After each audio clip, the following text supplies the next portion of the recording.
ఈరోజు రిలీజ్ అయిన విశ్వక్సేన్ సినిమా లైలా. దీని గురించి పెద్దగా హైప్ లేదు ఒకప్పుడు.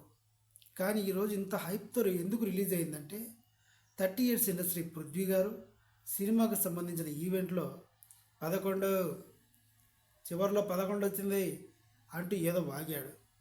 దీనివల్ల వైసీపీ వాళ్ళు బాగా హట్ అయ్యారు. వెయిట్ ఈ హట్ అవ్వడం వల్ల 25,000 ట్వీట్స్ వేశారు. Boycott Vishwaksen, boycott Laila movie అని. ఈ ఎఫెక్ట్ బాగా పడింది సినిమా మీద. ఈరోజు చూసుకుంటే ఏదో 4 జోకులు ఉన్నాయనే తప్ప సినిమాలో పసలేదు, అసలు మ్యాటర్ లేదు. విశ్వక్సేన్ని సినిమాలో హీరోలాగా ఊహించుకోకుండా ఒక తేడాగాడిలాగా కనిపిస్తున్నాడు. ఇది సినిమాకు సంబంధించింది. కానీ సినిమా రిజల్ట్ విషయానికి వస్తే కొంతమంది మిక్స్డ్ టాక్ అంటున్నారు, కొంతమంది ఏమో పోయిందని కూడా అంటున్నారు. ఇక ప్రేక్షకుల విషయానికి వస్తే అందరూ వెళ్ళి చూడాల్సిన సినిమా అయినా సరే కొందరు మాత్రమే వెళ్ళి చూస్తున్నారు బికాస్ ఆఫ్ 11 నంబర్. ఆ మాట మాట్లాడకపోయి ఉంటే రెడ్డి క్యాస్ట్ వాళ్ళు చాలామంది వెళ్ళి ఉండేవాళ్ళు.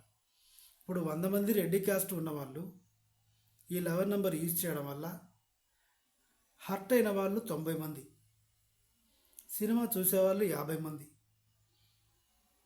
అలవాటు ఉన్న వాళ్ళు. ఇప్పుడు ఈ హట్ అయిన వాళ్ళలో ఈ 50 మంది ఉన్నారు కాబట్టి ఈ 50 మంది ఆ సినిమాకి వెళ్ళట్లేదు. ఇప్పుడు జరిగింది కూడా అదే. పైగా ఇప్పటికీ కూడా ట్విట్టర్లో, సోషల్ మీడియాలో విశ్వక్సేన్ సినిమా లైలా బాయ్కాట్ ఇప్పుడు కూడా అదే చేస్తున్నారు. సో సినిమా ఈవెంట్లో పొలిటికల్ మ్యాటర్స్ మాట్లాడితే ఎంత ఘోరంగా ఉంటుంది అన్నది ఈరోజు రిలీజ్ అయిన లైలా మూవీ కలెక్షన్స్ చూస్తే, రివ్యూస్ చూస్తే తెలుస్తుంది. అలా మాట్లాడకుండా ఉండాల్సింది. నాది తప్పు అయిపోయింది, సినిమా నాది అని చెప్పాడు విశ్వక్సేన్. అయినా కూడా పేలలేదు. మొత్తానికి సినిమా అయితే కుదిపి కుమ్మేసి కలేసి మెలేసింది. మిక్స్డ్ టాక్ అయితే వస్తుంది, చూద్దాం ఎలా ఉంటుందో ఇంకో 2 రోజుల్లో. Please subscribe.